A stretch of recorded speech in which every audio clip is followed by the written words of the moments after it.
Have you ever woken up in the morning, looked at the calendar, and thought, is this all there is now? Maybe retirement wasn't the endless vacation you imagined. Or maybe the house feels too quiet, the days too long. You're not alone. So many of us, after 65, start wondering, what's my purpose now? But here's the good news. There's a secret to feeling alive, connected, and downright joyful, no matter your age. And it doesn't cost a dime. It's called volunteering. Now, I'm not just talking about filling time. Studies show volunteering can lower stress, boost your mood, and even add years to your life. But the real magic, it reminds you that you're needed, that you've still got so much to give. Today, we're going to explore 3 heartwarming ways to dive into volunteering. Each one a path to purpose, joy, and maybe even a few new friends along the way. Let's start with the first one, which is closer than you think, volunteering with kids. Let your inner child shine. You know that saying, children keep you young? There's truth to it. Spending time with kids isn't just about babysitting or tying shoelaces. It's about swapping stories, sharing laughter, and seeing the world through eyes wide with wonder. And guess what? Schools, libraries, and community centers are desperate for volunteers like you. Take my friend, Ruth. After her husband passed, she felt adrift, like she'd lost her anchor. Then she signed up to read to kindergartners at her local library. At first, she worried, what if I'm no good with kids? But by the end of her first session, she was sitting cross-legged on the floor, giggling over a picture book, with a little boy named Max insisting she read just one more story. Ruth told me, those mornings at the library gave me a reason to get dressed, to show up, to feel like somebody needed me. And here's the thing, you don't need to be a teacher or a grandparent to connect with kids. You just need to show up. Offer to tutor a struggling student in a subject you know well, math, history, gardening, anything. Help out at an after-school arts program. Or even coach a youth sports team if you've got a favorite hobby. The key is to choose something that lights you up, not just something to check off a list. Still hesitant?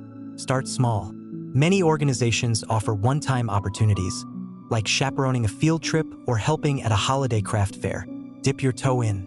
You might be surprised how quickly those little moments, a high five, a scribbled drawing gifted to you, a child's proud smile, start to fill your cup.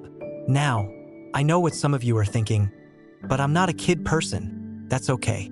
Volunteering isn't about forcing yourself into a role that doesn't fit.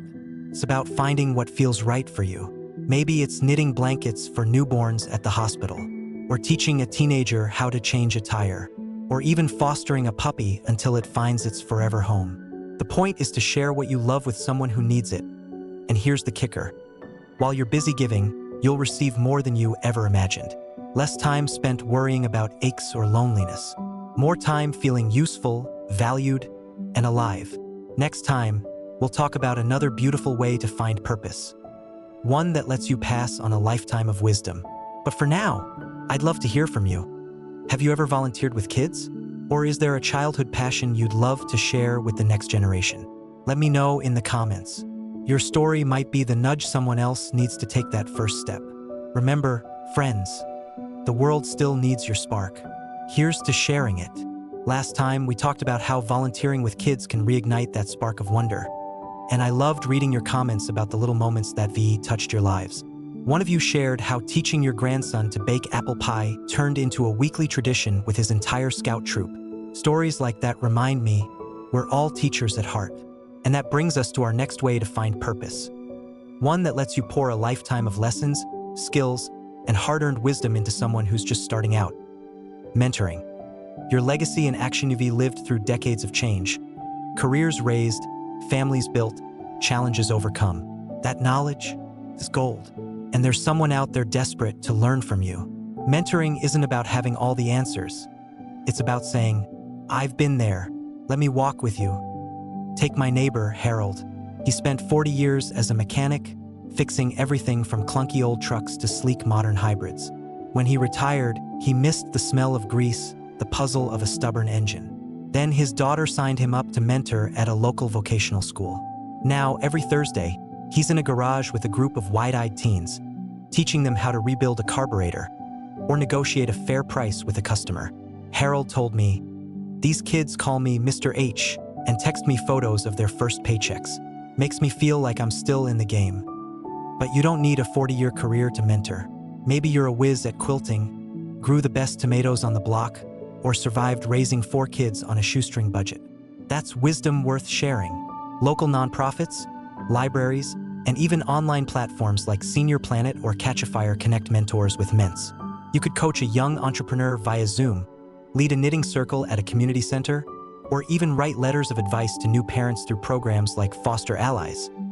Now, I hear some of you thinking, what if I'm not tech savvy? Or who'd want to listen to an old timer like me? Let me stop you right there. The beauty of mentoring is that it's human, not high-tech. A phone call, a handwritten note, or a chat over coffee can change a life. And that old-timer perspective is exactly what the world needs. Young people are drowning in TikTok tips but starving for real face-to-face guidance. You're the antidote. Here's the secret. Mentoring doesn't just help them. A study from Johns Hopkins found that seniors who mentor have lower rates of depression and sharper minds. Why? Because explaining how to balance a checkbook or plant a seedling forces you to organize your thoughts, stay curious, and see the world through fresh eyes. It's like a mental gym membership, minus the treadmill. Volunteering with animals. Furry friends, fuller hearts now. Let's shift gears to a quieter kind of connection. One that doesn't require words at all. If you've ever had a pet nudge your hand for a belly rub or curl up in your lap during a lonely afternoon, you know the healing power of animals. And right now, shelters, rescue groups, and therapy programs are begging for volunteers to help care for creatures who've been forgotten. My cousin, Elaine, adopted a rescue dog after her husband passed. But when she realized how many animals were still stuck in cages, she started volunteering at the shelter twice a week. She told me, "I go in to walk the dogs, but really, they walk me back to joy."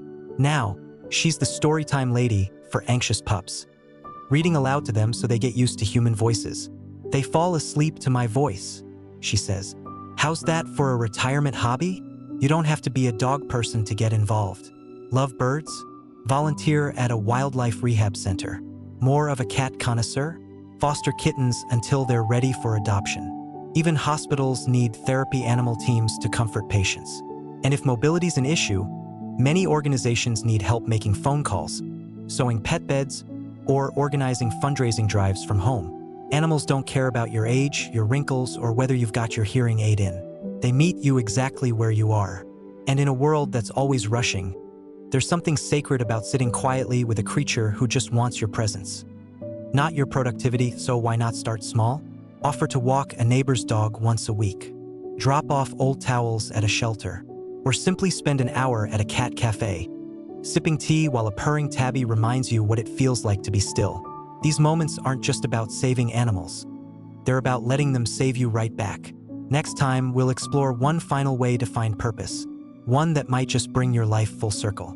But for now, I'd love to hear. Have you ever mentored someone? Or had a mentor who changed your life? Or maybe there's a furry friend who's stolen your heart. Share your story below. Let's remind each other that no act of love, no matter how small, is ever wasted. Until then, keep growing, keep giving, and remember, the best chapters of your story are still being written. You know, there's a question I get asked a lot. What if I'm not sure where to start? What if I don't have a big skill or a lifetime of stories to share? And my answer is always the same. Start where you are. You don't need a grand plan or a perfect resume. Purpose isn't something you find. It's something you create, one small act at a time. We've talked about 3 beautiful ways to do that. Sharing joy with kids, passing on your hard-earned wisdom through mentoring, and finding quiet connection with animals. Each of these paths is like a different flavor of the same recipe. Showing up, giving freely, and letting the world surprise you with how much it gives back. But let me tell you about my friend, Margie. At 72, she felt invisible. Her kids were grown, her career was over, and she spent most days watching TV alone. Then she stumbled into volunteering at a community garden, watering plants, pulling weeds, and chatting with neighbors who stopped by. One day, a young mom asked her for advice on growing tomatoes. Then a teenager showed up, headphones in, and Margie taught him how to compost. By summer's end, that garden wasn't just growing veggies, it was growing a community. Margie told me, "I went there to kill time. Turns out I was saving my own life." That's the thing about volunteering. it's never just about the task. It's about the ripple effect. That teen Margie mentored, he started a composting club at his school. The young mom, she brings her daughter to the garden every weekend. And Margie, she's now the unofficial mayor of that little green space, hosting potlucks and storytelling nights, all because she showed up with a watering can and an open heart. So here's my challenge to you. Don't wait for someday. Pick one thing from our list: reading to kids, mentoring a newbie in your hobby, walking shelter dogs, and try it this month. Not sure where to look? Call your local senior center, visit volunteermatch.org, or just ask around at the library. The opportunities are everywhere once you start looking. And if fear creeps in, what if I'm not good enough? What if no one needs me? Remember this: the world is hungry for what you have to offer. Your time, your patience, your laughter. That's the gift only you can give. Before we go, I want to hear from you. Which of these ideas made your heart whisper, "Yes, I could do that"? Is it mentoring a young artist? Cuddling kittens at a shelter? Or maybe something entirely new? Drop a comment below. Your words might inspire someone else to take the leap. And if this video resonated with you, do me a favor, hit that like button, share it with a friend who's searching for purpose, and subscribe to the channel.